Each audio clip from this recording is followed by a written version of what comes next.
A trebuit să răspunzi cu da și nu. Foarte mare atenție ce răspuns.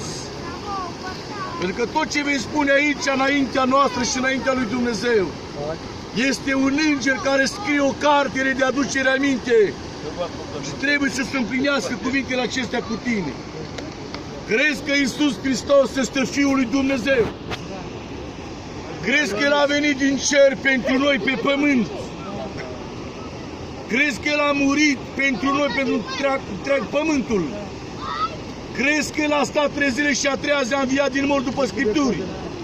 Crezi că El este la dreapta lui Dumnezeu? Amin. Lăudat să fie Domnul. Soră, dacă vei avea probleme pe calea aceasta, dacă vei avea încercări, ce vei face sora Zâna? Dacă vei avea probleme, dacă vei avea încercări, ce vei face? Amin, Domnul să-ți dea putere, soră. Așa să faci. Dacă va veni cineva la tine și spune, lasă-te de Dumnezeu, că uite îți dau toată averea asta, cum a spus lui Iisus Hristos.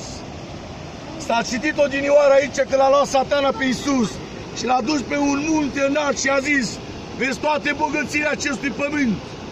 Ție le voi da, că mie mi sunt date, auzi.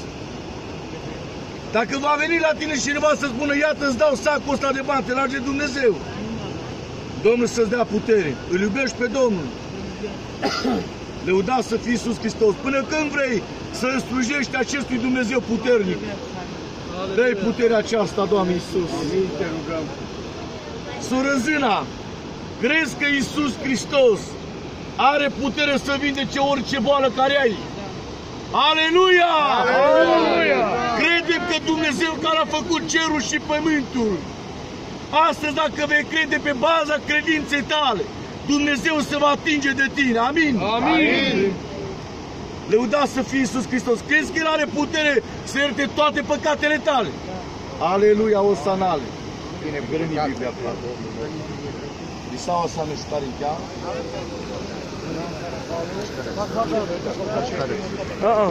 Trebuie să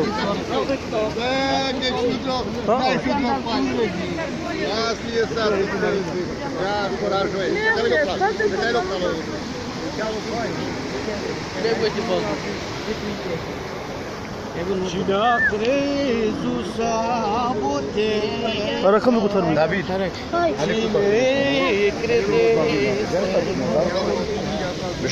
Cine a crezut. Doamne Dumnezeule, te rog, fă să intre mâna ta în apa aceasta, Doamne.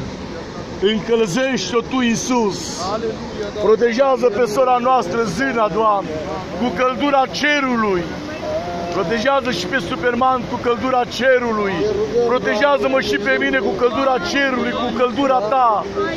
Aleluia, osanale Ție, Iisus Hristos.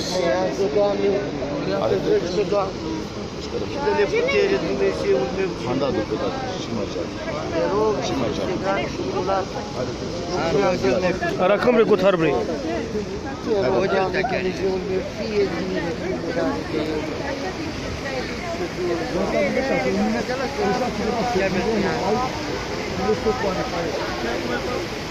Preamărit să fie numele Tău. Opa!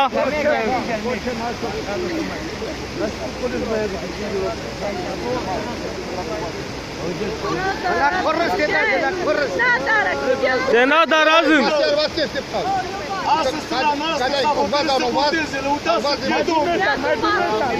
Este ultima secundă care ea mai stă înaintea pământului nebotezat.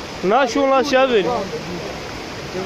Soră, în numele Lui Iisus Hristos, noi să-ți facem lucrarea aceasta și noi să te botezăm pe baza mărturii tale, te botezăm în numele Tatălui, al Fiului și al Duhului și Mechitele și ala Pântului. Hai, gata! De la puterea de eu! Am fi gata!